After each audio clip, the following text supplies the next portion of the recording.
refueling, and for the mechanics it was not possible to change the parts, and I tried to repair by myself, but it was not possible. For the mechanics it was not possible to change the part, and I think it was, for them it was only, for sure, only 10 minutes to change this part, and now it was not possible for us to keep the lead, and now we are out the race. Portuguese Rui Madeira was notching up yet another Group N victory, heading to a potential world title for the Mitsubishi team. Meanwhile, in the Toyota, Nicky Grist was working hard alongside Juha Kankkunen. 40, not bad left. For sure, if you get car sick, I mean, there's no way you can be a co-driver, that's sure. The temperature in the car, the braking to and froing, but I mean, your concentration has to be on the notes, because one missed call or one misheard call, and it could be all over. And long medium left. And very long fast right to crest. I have a lot of trust in each other. I mean, I trust him a lot, obviously, because he's driving, and also he's trusting me because what I'm telling him is what he's driving. Well, despite that trust, Kankkunen again had an off, dropping to 10th place in the final reckoning. That allowed Filip Bogalski to move up into 9th. The little Renault Clio Maxi heading for yet another very spectacular Formula 2 championship victory.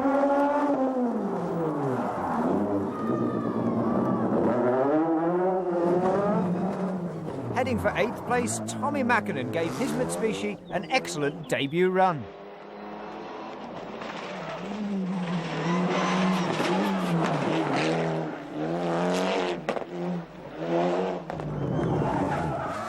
And the spectacular driving style of Patrick Bernardini, the Corsican local hero, took him to 7th place. Next came the fleet of Subaru Imprezas, Piero Liatti heading for 6th.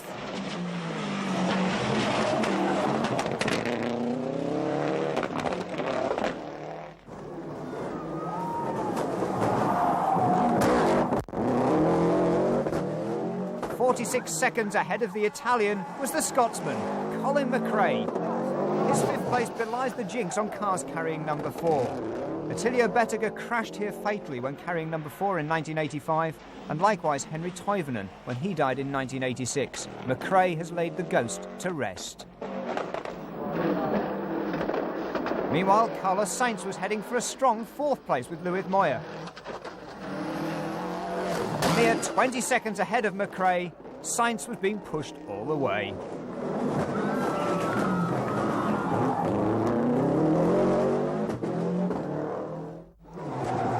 The Italian flags were flying for Andrea Aghini, absolutely delighted with his new Mitsubishi Lancer Evolution 3 and with his 3rd place.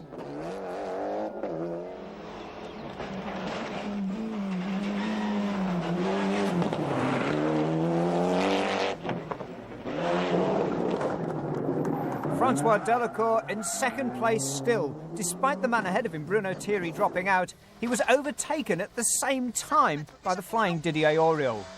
75 mètres, 115 dans gauche 95 long. 115 dans gauche 95 long. Despite the fancy footwork and Catherine Francoise on the pace notes, the escort driver could do nothing about his French compatriot Auriol in the Toyota Celica GT4. At the head of the field for only the final 2 stages of the event, Auriol, though, was heading for the victory, the 2 final stages that matter. Spare a thought for poor Bruno Thierry. The service regulations put him out of the event, but the car out in front was the Toyota heading for victory on the Tour of Corsica. First victory of the year for Auriol, first victory for Toyota Team Europe, and first victory for the new Celica. Sure, it's not easy rally. I think the strong man is Bruno Thierry, but okay, that's life. It's a rally. It's difficult for him, but sometimes, some year before, I lost some rally and I am leader, so it's life. So, Auriol takes that victory, 15 seconds ahead of Francois Delacour's Ford, with Andrea Reghini making it a fine third place on the new Mitsubishi's debut. The Subarus, the supporting act, 4th, 5th and 6th. And Carlos Sainz remains at the head of the Drivers' Championship. But Juha Kankkunen, Auriol, Delacour and Mäkinen behind, and not a sign of Colin McRae. And Mitsubishi continue to lead the Manufacturers' Championship after 4 rounds ahead of Toyota, Subaru and Ford.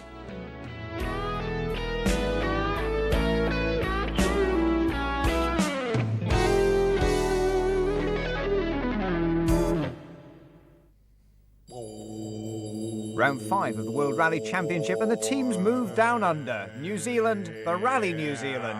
One of the most spectacular events and some of the most spectacular scenery in the world. Twice winner Colin McRae picks up the challenge from the Maori warrior.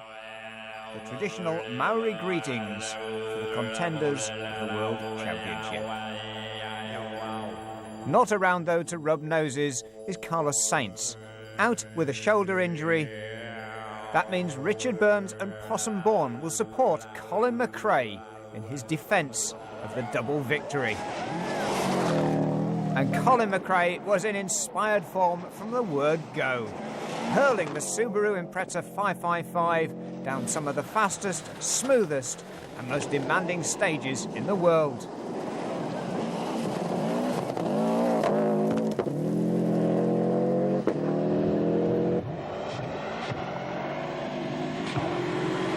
Twice a previous winner of this event, now McRae was going for his hat trick. Plus line and crest and 6 left minus and 4 right plus and tightens to 3 right plus. Tightens long 50, 3 left, tightens line and opens into 6 right, 30.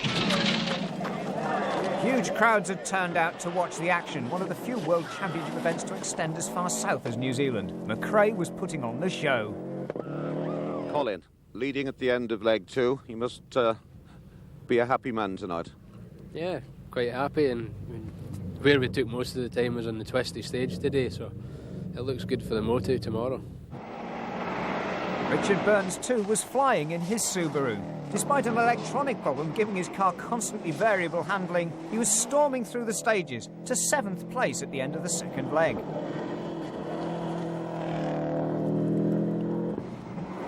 He was even embarrassing his New Zealand teammate, Possum Bourne, who described his day as a shitty day at the office in his Subaru Impreza 555, disappointed with only being able to claim 8th place.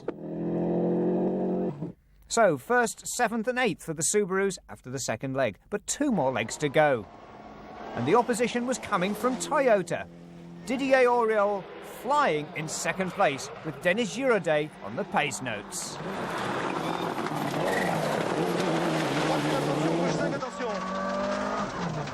Sur droite à fond, sur droite à fond, sur gauche à fond, sur droite à fond, sur gauche 5 plus 3 à voir tard et 3. 3 à voir et 3. Sur droite, sur gauche à fond, sur droite à fond, sur gauche à fond. And if you think that is frenetic Gallicism in the Toyota, just wait until you hear Juha Kankkunen's co-driver Nicky Grist providing the English version.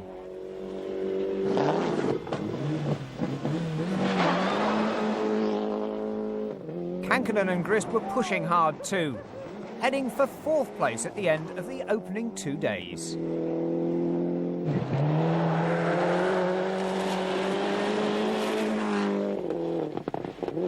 Fast left, 40, long K left, mud. 30, very, very long medium right, tightens. Keep left over 50 to long K right. And very, very long K left. Kankkunen and Grist were working hard, but the Toyota's handling didn't quite have the edge of the Subarus, or for that matter the Mitsubishis, which were proving their principal rivals. Armin Schwartz was obviously happier with his car, heading for 3rd at the end of leg 2. It was a good result so far for the German, who's been disappointed so often this year. And as ever, he was driving right on the very limit.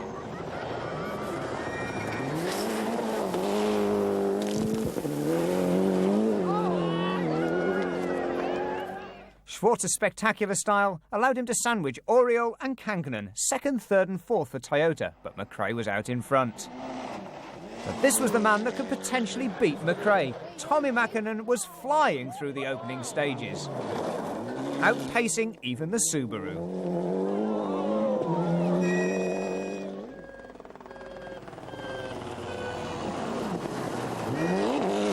However, the Finns' early rally lead was set to disappear in spectacular style.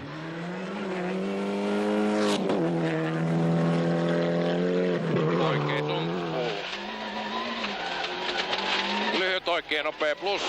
Jatkuu oikein nopea plus. Heti vasen nopea plus. Oi vittu! Oi perkele. Voi vittu saat. Se on siinä. Perkele, mä kuulin väärin nuotin koota. Mä en kuullut koota. You don't need to be an expert in Finnish to realise that there was something wrong with the pace notes. Meanwhile, that left Kenneth Eriksson to uphold the Mitsubishi honours.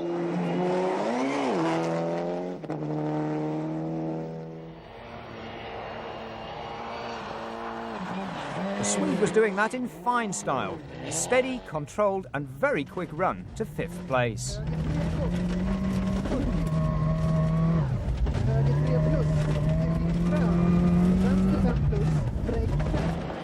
On the same corner, his pace notes obviously worked. So's the sole surviving Mitsubishi in a strong 5th place, and the car again proving its pace. Ford, though, was struggling. Francois Delacour was giving absolutely everything in his Escort Cosworth, but couldn't match higher than 6th place.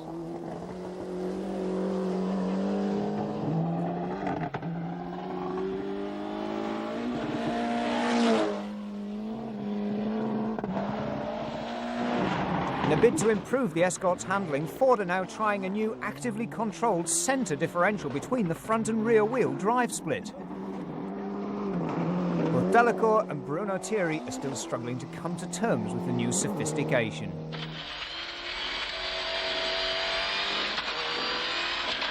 Ouvre 30 plus.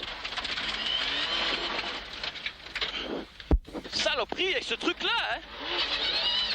Bruno Thierry, as ever, has a comment for every situation. He survived this one, but Thierry was heading for retirement with mechanical failure. Meanwhile, his New Zealand teammate Neil Allport didn't have the most auspicious debut with his Escort. The very first corner of the first special stage, but the battered Escort continued, and Neil Allport was heading for 9th at the end of leg 2. So, 2 Escorts remain, 6th and 9th places, but Delacour at the moment unable to match the front runners. And with 2 days left to rally, Colin McRae has a 12-second lead over Didier Auriol's Toyota, with Armin Schwartz and Juha Kankkunen in hot pursuit. Kenneth Eriksson in the sole surviving Mitsubishi's 5th, ahead of Delacour in 6th.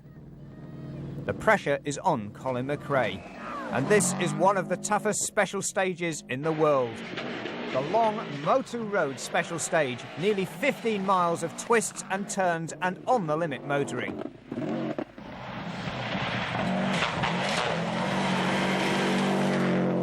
Cars touch nearly 120 miles an hour on the straights, and it's very slippery indeed as you dive into the valleys. Colin, you had another incredible performance over the Motu. How do you do it? I don't know. If I told you, then everyone would know the secret. There's a strong rumour going around it's going to be renamed McRae Road for next year. What do you feel about that? Well, I don't really enjoy the stage at all, so I'm not really bothered what you name it. That's probably why you come through it quicker than anybody else and to get off it quicker. I don't know why, it feels very slow when you're in it. It's so slippy and tight and twisty. And I wouldn't have been surprised if we weren't that quick, so you just have to keep going all the time and keep the car moving as much as you can. It's very easy to half spin in a lot of corners and stall and have to use first gear, so you just keep it going as smooth as you can. Colin McRae's time for the 44-kilometre special stage was no less than 35 seconds faster than the next quickest driver, and that was Didier Auriol. He hurled his Toyota through the scrub brush and between the rocks, to no avail. Droite à fond, plonge sur 120 mètres. Gauche à fond, sur attention, droite, bon plus 4, maison, bon 3 fonds. So how could Colin McRae take so much time off one of the best in the world? I think we can do nothing. For me, just try to keep Juha Kankkunen behind me, but it's impossible to catch Colin McRae. No. But for once, Rui Madeira wasn't the winner of Group N. His Mitsubishi was 10th overall, but was second in the category. There's another Mitsubishi out in front, Giorgio Recalvi, but another 10 points in the bank for Madeira. Meanwhile, Neil Allport was heading for 8th position in his Escort, this time shedding its front bumper, but he was still going.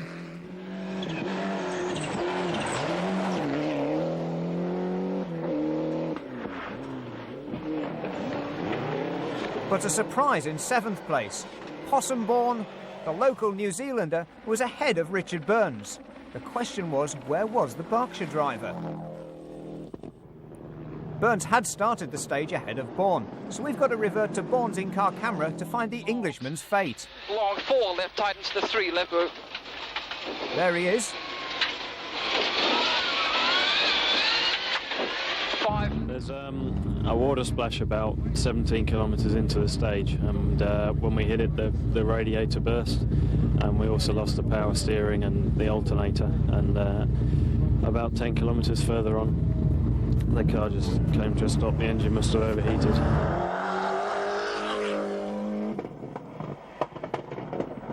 That allowed Francois Delacour to secure his 6th position, but he was another driver who almost didn't make it.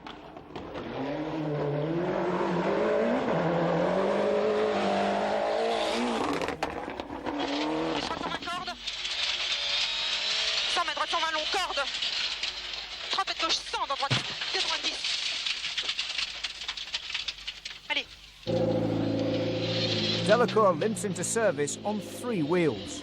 A worried John Taylor, the Ford team manager, looks on. About 10 kilometers from the start, and after the section road also was very long, and it was nearly impossible to change the wheel. Then I've done 35 km on the road with puncture like that, but very slow. If that wasn't enough, Delacour too is fighting against the flu. But he still holds on to 6th place, behind Kenneth Eriksson, who's pushing harder than ever to catch the Toyotas ahead. Eriksson too, right on the limit.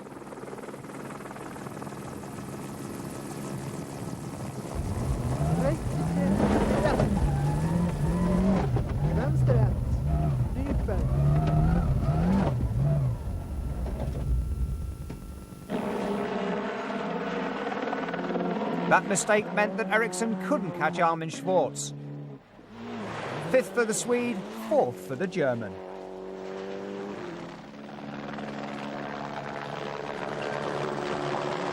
Schwartz, of course, had been on track for 3rd place. He could do nothing about his teammate Juha Kankkunen, who closed inexorably on the German Toyota and moved up to 3rd.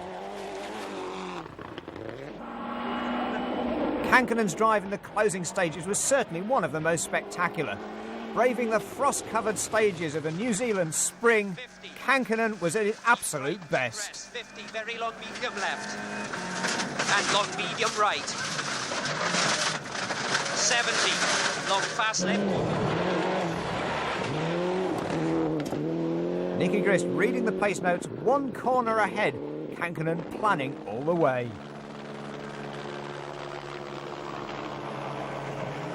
Didier Auriol, though, was the fastest of the Cologne-built Japanese cars, despite suffering from understeer in his Celica. But there was nothing Team Toyota Europe could do about the pace of Colin McRae ahead. Kankkunen and Auriol even joked about the possibility of kidnapping the young Scot. It's the only way they could have kept McRae from dominating on his way to a 3rd successive New Zealand victory.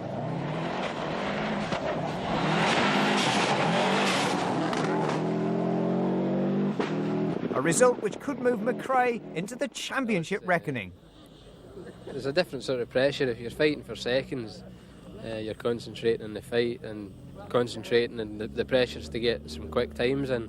When you've got a bit of a gap, then the pressure's not to make any mistakes. So, you know, it wasn't easy. It may not have been easy, but it was a huge, by rallying standards, 44-second margin of victory ahead of the massed ranks of the Toyotas, Oriol, Kankkunen and Schwartz. Kenneth Eriksson upheld the Mitsubishi honours with a fine 5th place in the new car, with Francois Delacour holding on to a gritty, flu-ridden 6th. Didier Auriol now leads the championship by just 1 point from Sainz and Kankkunen, but McRae is there, just 11 points behind, and Toyota's result moves them to the head of the Manufacturers' Championship, ahead of Mitsubishi, Subaru and Ford.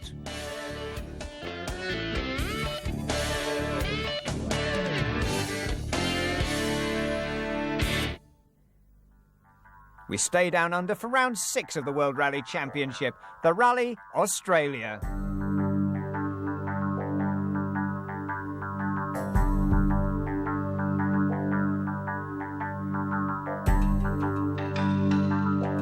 Based in Perth on the western seaboard, it's a rally and a country that has an atmosphere like no other, highlighted by the spectacular opening Langley Park special stage. Floodlit rally action.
A spectacular start to the event, but Colin McRae was playing himself in more steadily.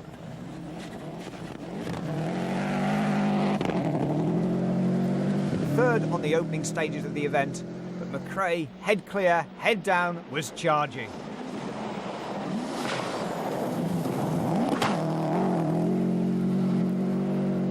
Fastest on special stage 5, McRae was moving up to second in the overall reckoning. But had a narrow escape as he brushed the tail of the Subaru on a tree.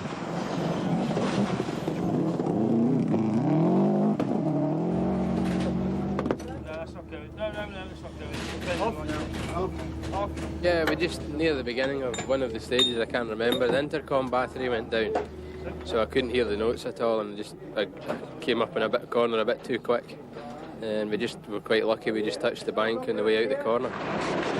Narrow escape from McRae, perhaps emphasising that he's got a championship as well as individual rally results at stake, but he's still flying high.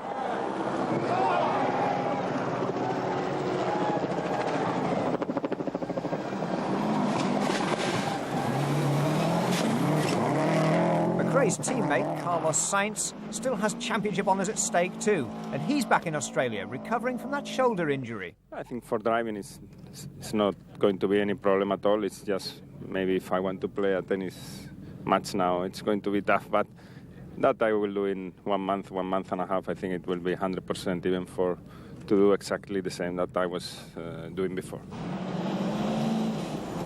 Sainz may have been fit, was pushing hard to maintain his second place in the World Championship for drivers, but unfortunately his Subaru was heading for the casualty list.